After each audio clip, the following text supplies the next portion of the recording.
Charles Darwin prirovnal históriu života na Zemi k veľkému rozvetvenému stromu.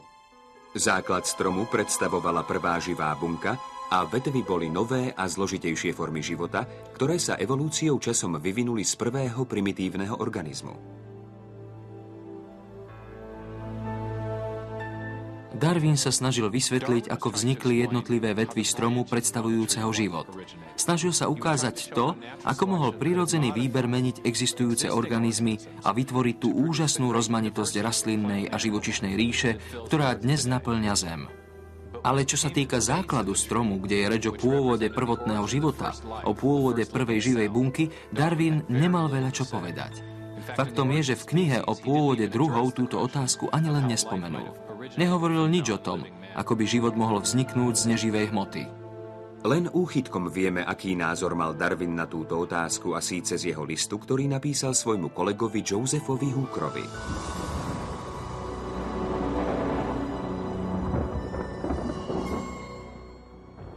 Čo sa týka vzniku prvého živého organizmu, ak by sme si to mali predstaviť, tak v nejakom teplom jazierku so všetkými potrebnými soľami čpavku a fosforu za prítomnosti svetla, tepla a elektriny by sa musela chemicky sformovať bielkovinová zlúčenina, pripravená podstúpiť ďalšie zložité zmeny. V súčasnosti by bola takáto hmota okamžite pohltená, ale nemuselo tomu tak byť v čase pred sformovaním sa živých tvorov.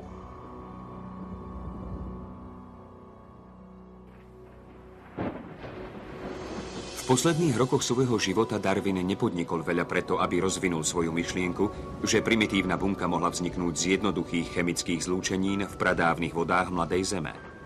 Ale neskôr v 20. a 30. rokoch 20. storočia sformuloval ruský vedec Alexander Oparin podrobnú teóriu o tom, ako sa to mohlo stať. Táto teória dostala názov chemická evolúcia. Oparin sa domnieval, že dokáže vysvetliť pôvod prvotného života pomocou darwinovských princípov. Predstavoval si jednoduché molekuly, ako sa zlučujú a opätovne spájajú do väčších molekúl a tieto sa samoorganizujú pomocou náhodných zmien a pomocou prirodzeného výberu do prvých primitívnych živých buniek.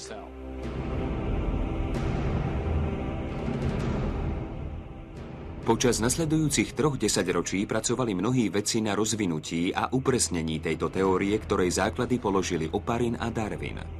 Uvažovali o otázke, ako sa mohol život vyvinúť z jednoduchých chemických zlúčenín. Jeden muž si myslel, že na to prišiel.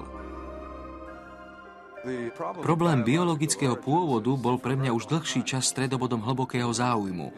A to práve pre rozmer tohto problému a jeho dôležitosť. Odkiaľ sme prišli? Prečo sme tu? Tieto a podobné otázky sa vynárajú z pohľadu prírodných vied. V 60. a 70. rokoch 20. storočia bol Dean Kenyon jedným z popredných svetových teoretikov v oblasti chemickej evolúcie. Podobne ako ostatní v tomto odbore sa snažil vysvetliť, ako vznikol život na Zemi pomocou výlučne prírodných procesov. V roku 1969 sa stal Kenyon spoluautorom dôležitej knihy o pôvode života. Gary Steinman a ja sme si mysleli, že ak by sa nám podarilo dať dokopy všetky nitky empirických dôkazov, ktoré sa nahromadili do polovice 60. rokov a vytvoriť jeden súvislý argument, mali by sme možnosť vysvetliť pôvod hlavných prvkov potrebných pre tvorbu života. Veľmi sme sa tým nadchýnali.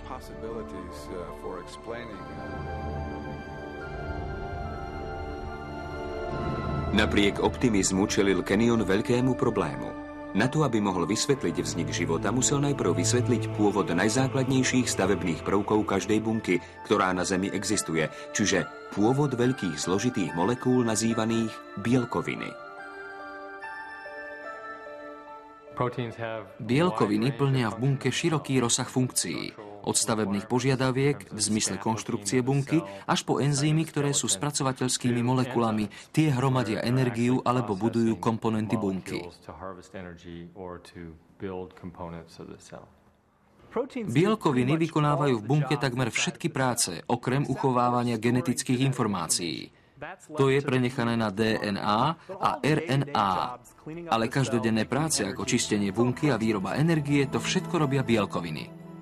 Kenyon vedel, že bielkoviny boli rovnako dôležité pre prvotný život, ako sú dôležité pre živé bunky dnes. Poznal aj zložitosť ich konštrukcie.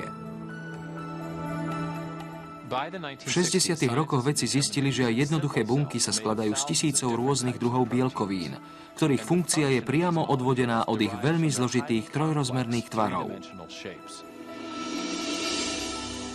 Pravidelné tvary niektorých bielkovín im umožňujú katalyzovať alebo spúšťať chemické reakcie vďaka tomu, že s inými molekulami v bunke do seba dokonale zapadajú svojim tvarom, zatiaľ čo iné bielkovinové molekuly tvoria uzamknuté komponenty. Jednotlivé časti bakteriálneho motora, ako napríklad táto prstencová štruktúra, sú vystavané buď z jednej bielkovinovej molekuly, alebo zo sústavy bielkovín, ktoré do seba zapadajú a vytvárajú tak konkrétny tvar.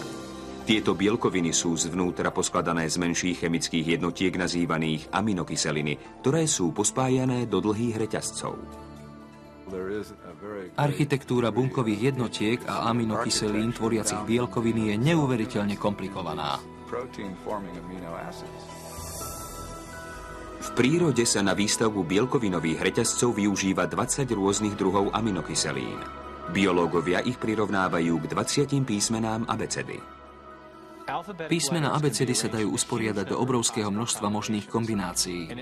Od poradia usporiadania písmen záleží, či dostanete zmysluplné slová a vety alebo nie. Ak sú písmená usporiadané správne, dostanete zmysluplný text. Ale ak nie sú usporiadané správne, vyjde vám z toho bľabotanie. Rovnaký princíp platí aj pre aminokyseliny v bielkovinách. Existuje aspoň 30 000 rozdielnych druhov bielkovín a každá je vytvorená z inej kombinácie tých istých 20 druhov aminokyselín. Sú usporiadané ako písmená vytvárajúce reťazec, ktorý často pozostáva zo stoviek článkov. Ak sú aminokyseliny správne usporiadané, tak sa tento reťazec poskladá do funkčnej bielkoviny. Bielkoviny sa skladajú z aminokyselín takým spôsobom, že aminokyseliny do seba zapadajú a tak vytvárajú architektúru, ktorá je vopred naprogramovaná poradím aminokyselín v reťazci.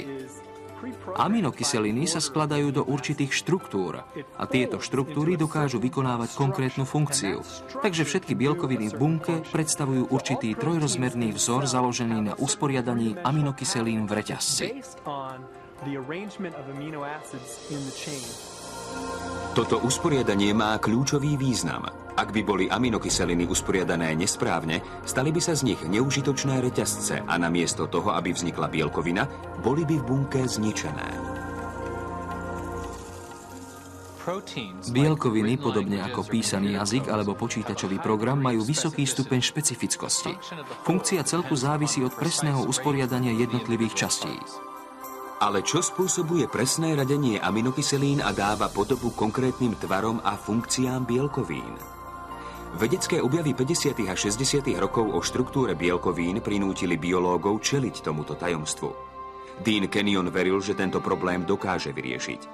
V knihe Biochemické predurčenie spolu s Garym Steinmanom predostreli neobvyklú teóriu. Kenyon napísal: Život bol pravdepodobne biochemicky predurčený prostredníctvom vlastnosti príťažlivosti, ktorá existuje medzi chemickými prvkami, z ktorých život pozostáva, obzvlášť medzi aminokyselinami v bielkovinách.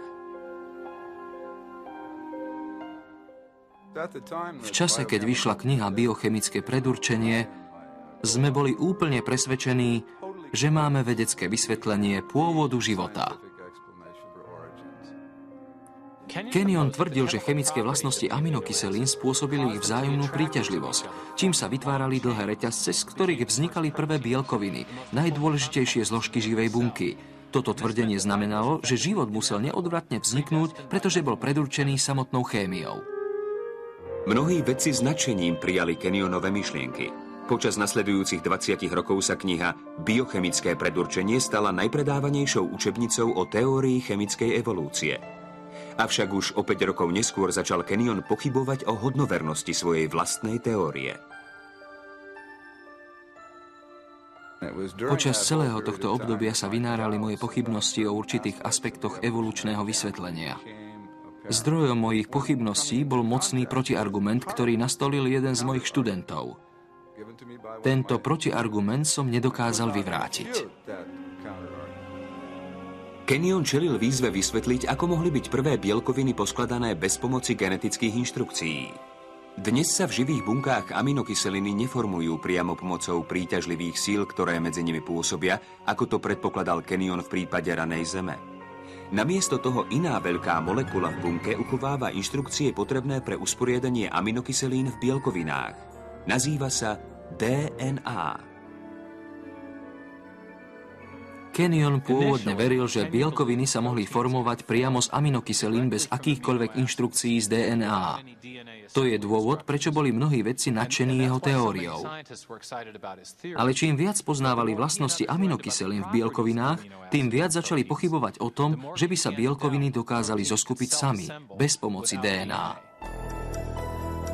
Pri DNA Kenyon narazil na molekulu s takými vlastnosťami, ktoré nedokázal vysvetliť pomocou prírodných procesov, pretože v štruktúre dvojitej špirály sa nachádza pevne uzamknuté obrovské množstvo informácií v podobe precízne usporiadaných molekúl, ktoré vedci označujú písmenami A, C, T a G. V písanom jazyku sa informácie určujú presným poradím písmen. Rovnakým spôsobom sa inštrukcie potrebné na zoskupenie aminokyselín do bielkovín vyjadrujú pomocou postupnosti molekúl usporiadaných pozdĺž špirály DNA. Tento chemický kód sa zvyčajne nazýva jazyk života. Je to najviac skomprimované a do detailu prepracované zoskupenie informácií, aké poznáme.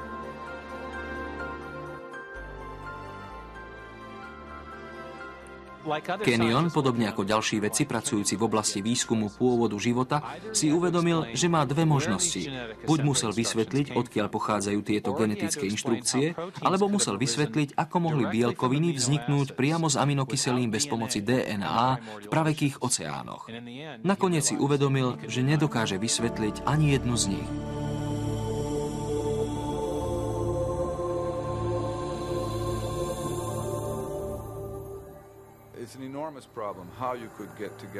Je to nesmierny problém. Ako dať dokopy v jednej chvíli v mikroskopickom objekte prastarého oceánu každú zo stoviek rozličných molekulárnych zložiek, ktoré sú potrebné na spustenie samoreplikačného cyklu. A tak moje pochybnosti o tom, či sa aminokyseliny mohli sami usporiadať do zmysluplných biologických postupností bez predchádzajúcej prítomnosti genetického materiálu, dosiahli hranicu, kedy nastal zlom v mojom myslení. To sa stalo niekedy koncom 70. rokov.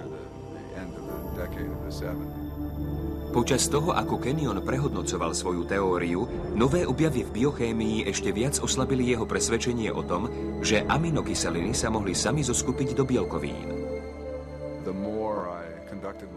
Čím viac som pokročil vo svojom výskume vrátane obdobia na ústave NASA Ames Research Center, tým zjavnejším sa ukazovalo, že teória chemickej evolúcie naráža na mnohé ťažkosti. Ďalšia experimentálna práca ukázala, že aminokyseliny nemajú schopnosť sami sa usporadúvať do biologicky zmysluplných postupností. Tvárou v tvár hromadiacim sa prekážkam vo svojej vlastnej teórii a pod tlakom rastúceho množstva vedeckých údajov o dôležitosti DNA bol Kenyon nútený vyrovnať sa s absolútnou nevyhnutnosťou genetických informácií. Čím viac som rozmýšľal o alternatíve, ktorú predniesli moji oponenti a kritici, a čím viac som rozmýšľal o nesmiernom probléme, ktorý sme všetci, ktorí pracujeme v tomto odbore, zanedbali, totiž otázku pôvodu samotných genetických informácií, tým skôr som dospel k bodu, kedy som musel prehodnotiť celý svoj postoj ohľadom pôvodu života. Pre Deana Kenyona sa stredobodom hľadania pôvodu života stala nová otázka. Čo je zdrojom biologických informácií v DNA?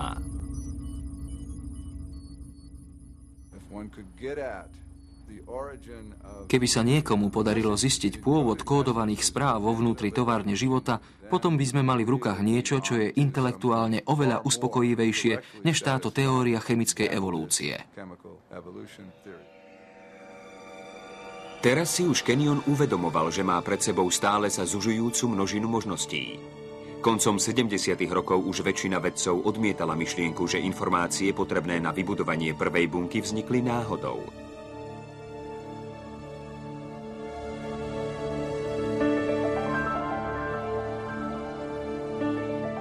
Na to, aby sme pochopili tento problém, uvažujme o tom, aké ťažké je vygenerovať čo len 2 verše Shakespeareovej divadelnej hry Hamlet pomocou hádzania kameňov pri stolovej hre Scrabble.